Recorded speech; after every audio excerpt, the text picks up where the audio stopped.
Deere students, आजच्या व्हिडिओमध्ये आपण बघणार आहोत प्रॅक्टिस सेट 27 चा question number 3 and question number 4. तर बघा, क्वेश्चन नंबर 3 तुम्हाला दिलेला आहे. Given below are some equation and the values of the variables. Means या क्वेश्चनमध्ये तुम्हाला काही इक्वेशन्स इथे दिलेले आहेत आणि या इक्वेशनमध्ये जे व्हेरिएबल आहेत त्याच्या व्हॅल्यूजसुद्धा तुम्हाला इथे या ठिकाणी दिलेले आहेत. पुढे सांगितलं आहे are these values the solution of those equation. तर स्टुडंट्स इथे आपल्याला काय करायचं आहे की ह्या ज्या व्हेरिएबलच्या व्हॅल्यू तुम्हाला दिलेल्या आहे त्या आपल्याला आधी या इक्वेशनमध्ये पुट करायच्या आहेत आणि त्यानंतर त्या इक्वेशनची लेफ्ट हँड साईड आणि राईट हँड साईड एकमेकांसोबत इक्वल येते का नाही हे चेक करायचं. जर इक्वल असेल तर आपलं सोल्युशन यस असेल आणि जर ते इक्वल नसेल तर सोल्युशनमध्ये आपण नो लिहिणार. तर चला सुरुवात करूया आपल्या फर्स्ट इक्वेशनपासून. फर्स्ट इक्वेशन तुम्हाला ऑलरेडी सॉल्व करून दिलेलं आहे, पण आपण समजून घेऊया एकदा. That is y-3 is equal to 11 आणि yची जी व्हॅल्यू आहे ती तुम्हाला दिलेली आहे 3. आता बघा, ही yची व्हॅल्यू आपण या इक्वेशनमध्ये पुट करूया. yच्या जागी आपण घेणार 3 - 3 इज इक्वल टू 11 आणि 3 मधून जर 3 मायनस केलं तर 0 येतात आणि 0 इज इक्वल टू 11. आता हे आन्सर मिळालं. आता 0 इज इक्वल टू 11 म्हणजेच इथे लेफ्ट हँड साईड आणि राईट हँड साईड ही एकमेकांसोबत इक्वल नाही आहे. त्यामुळे इथे जे सोल्युशन आहे ते आपल्याला नो म्हणून दिलेलं आहे.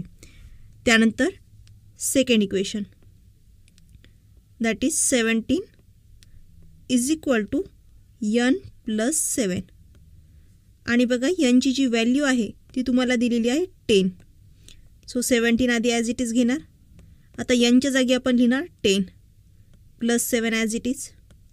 परत 17 as it is equal to 10 + 7 17. तर बघा, इथे left hand side right hand side equal आहे. सो आधी आपण इथे लिहून घेऊया LHS is equal to RHS म्हणजे लेफ्ट हँड साईड आणि राईट हँड साईड एकमेकांसोबत इक्वल आहे. तर इथे सोल्युशन काय इक्वल असल्यामुळे यस येणार. त्यानंतर third equation that is 30 is equal to 5x. Again 30 as it is equal to. आता एक्सची व्हॅल्यू इथे आपल्याला दिलेली आहे 6. सो 5x म्हणजेच 5 × x. Again 30 as it is equal to 5 आणि एक्सच्या जागी आपण घेणार 6.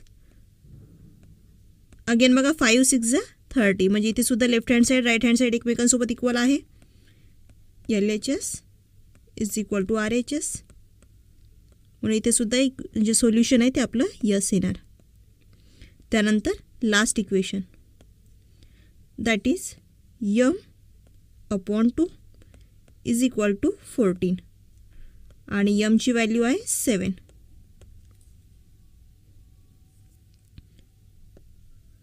तर बघा, mच्या जागी आपण घेणार 7/2 इज इक्वल टू 14 आणि बघा 7/2 हे 14 सोबत इक्वल आहे का? नाही आहेत. इज नॉट इक्वल म्हणजेच LHS is not equals to RHS. त्याच्यामुळे याचं जे सोल्युशन आहे ते असणार आहे नो. तर स्टुडंट्स बघा, यासोबतच आपला थर्ड क्वेश्चन कंप्लीट झाला. त्यानंतर fourth question solve the following equations. तर स्टुडंट्स, इक्वेशनला सॉल्व करायचं आहे म्हणजेच या इक्वेशनमध्ये जे व्हेरिएबल्स आपल्याला दिलेले आहेत त्याची व्हॅल्यू इथे आपल्याला फाइंड करायची आहे. तर चला सुरुवात करूया आपल्या फर्स्ट इक्वेशनपासून. That is y-5 is equal to 1.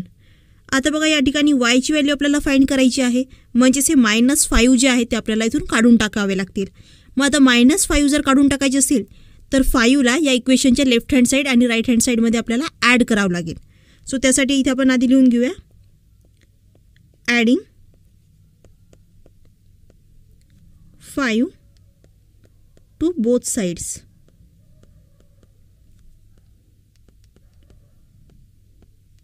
आता बघा, ॲडिंग 5 टू बोथ साईड्स. मग आता y-5 आधी ॲज इट इज, मग ॲड करायचं 5ला. So +5 is equal to 1 + 5. आता बघा, -5 + 5 विल गेट कॅन्सल म्हणजे y इज इक्वल टू काय राहिलं 1 + 5. 1 + 5 म्हणजेच 6.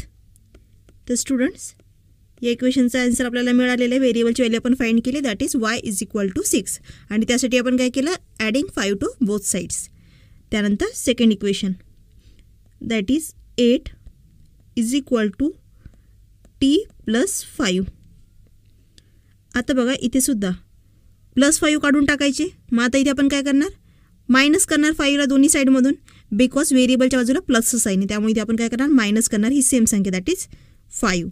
तर इथे आपण आधी लिहून घेऊया, that is subtracting 5 from both sides.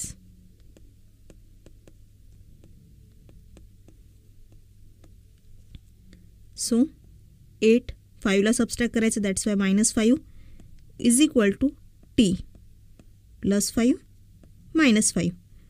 आता +5 -5 कॅन्सल झाले, मग इथे राहिलं टी इज इक्वल टू 8 - 5 3. तर स्टुडंट्स हीच आहे इथे या ठिकाणी व्हेरिएबलची value.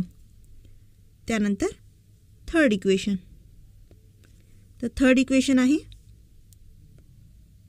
4x is equal to 52. आता बघा एक्सच्या बाजूला जे 4 आहेत हे आपल्याला इथून काढून टाकायचे आहेत. मग आता 4x म्हणजेच काय, 4 × x आहे. मग 4 आता हे मल्टिप्लायमध्ये आहे आणि हे काढून टाकायचे, त्यामुळे इथे आपल्याला काय करावं लागेल, डिवाइड करावं लागेल या सेम नंबरने 4ने. सो इथे आपण लिहून घेणार डिवाइडिंग बोथ साइड्स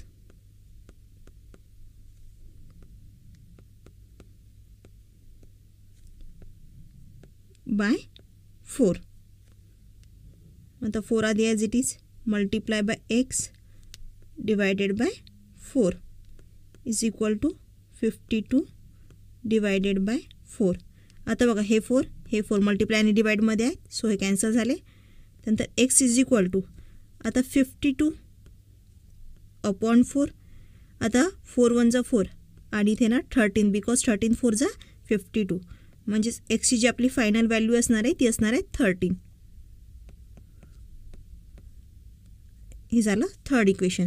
त्यानंतर फोर्थ इक्वेशन आहे that is 19 is equal to m -4.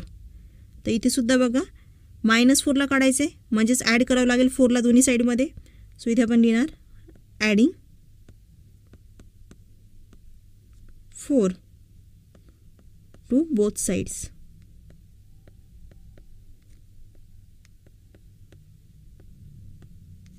इथे येणार 19 + 4 इज इक्वल टू m -4 + 4. आता इथे सुद्धा -4 + 4 कॅन्सल.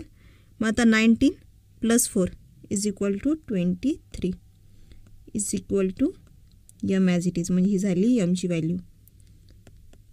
ते झाले पहिले 4 इक्वेशन. त्यानंतर फिफ्थ इक्वेशन बघा. फिफ्थ इक्वेशन आहे p अपॉन 4 म्हणजे p divided by 4 is equal to 9. आता बघा इथे p डिवायडेड बाय 4 आहे, मग इथे आपल्याला काय करावं लागेल, 4ने मल्टिप्लाय करावं लागेल. सो इथे आपण लिहून घेणार multiplying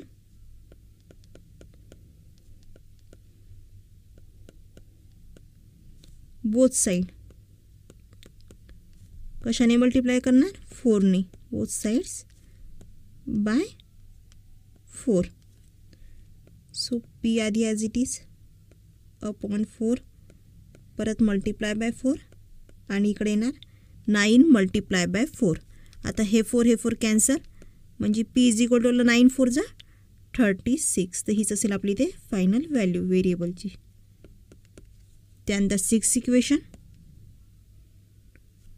that is x + 10 is equal to 5. आता +10ला काढून टाकायचं, म्हणजे -5 घ्यावं लागेल. सो इथे येणार सबट्रॅक्टिंग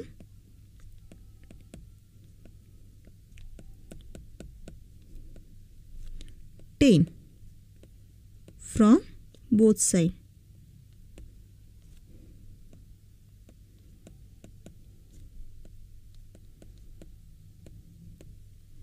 सो इथे येणार x + 10 आणि -10 इज इक्वल टू 5 - 10. आता बघा +10 -10 cancel, x is equal to आलं 5 - 10. आता 5मधून 10 मायनस होतात का, नाही. मग काय करणार, 10मधून 5ला मायनस करणार आणि मोठ्या नंबरचं साईन 10 - 5 5 आणि मोठा नंबर 10 आहे आणि त्याचं साईन मायनस आहे म्हणजे इथे आपला आन्सर आला -5. हे असेल इथे आपलं फायनल आन्सर. त्यानंतर नेक्स्ट इक्वेशन 7 नंबरचं that is m - 5 is equal to -12.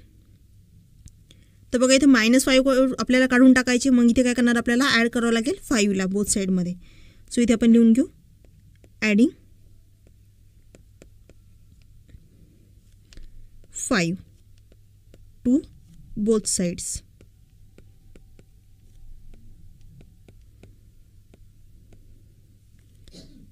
आता बघा m नंतर -5 ॲज इट इज परत +5 इज इक्वल टू -12 आणि +5.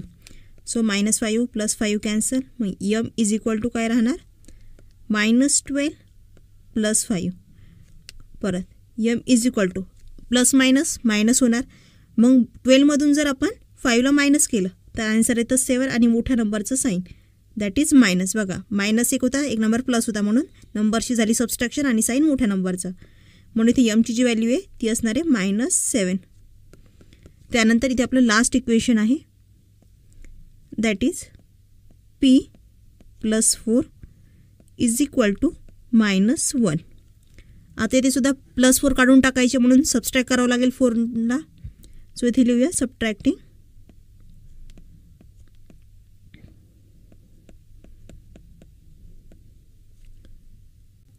4 फ्रॉम बोथ साइड.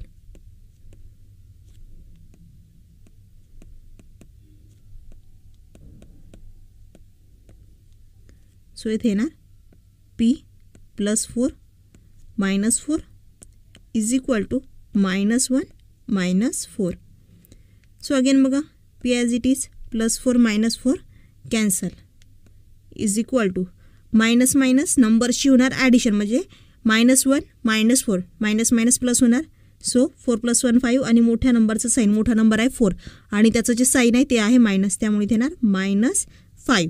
तर स्टुडंट्स इथे लक्षात घ्या साईन्स सेम आहेत मायनस त्यामुळे नंबरची ॲडिशन झाली आणि साईन जे आहे ते आपण मोठ्या नंबरचं घेतलेलं आहे. तर हे झालं आपलं final solution that is p is equal to -5. तर स्टुडंट्स यासोबतच आपला क्वेश्चन नंबर 3 आणि क्वेश्चन नंबर 4 कंप्लीट झाला. नेक्स्ट व्हिडिओमध्ये आपण बघूया क्वेश्चन नंबर 5 आणि तिथे आपला प्रॅक्टिस सेट हा कंप्लीट होईल. तर पुढील व्हिडिओसाठी व्हिडिओला लाईक करा आणि चॅनलला सबस्क्राईब करा.